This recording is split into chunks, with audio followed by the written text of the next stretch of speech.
Welcome. In this video, I'll show you how to disable or how to turn off daily limit on Instagram. All right, if you find this video helpful, please leave a like and subscribe to the channel for more such tutorials. Now, the Instagram layout updates its settings so frequently. So you can disable this feature using their in-app tool or your device system settings. Okay, so in-app tool first, go ahead over to your profile and then tap the three horizontal lines.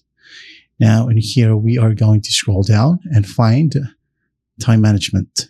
Okay, so tap on it and then go ahead and tap on daily limit and then just make sure that this one is turned off.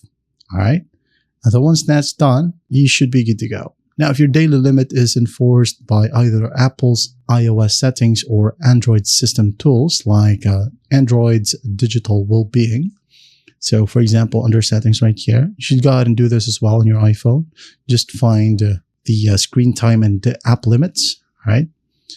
So for Android, that would be digital well-being and parental controls.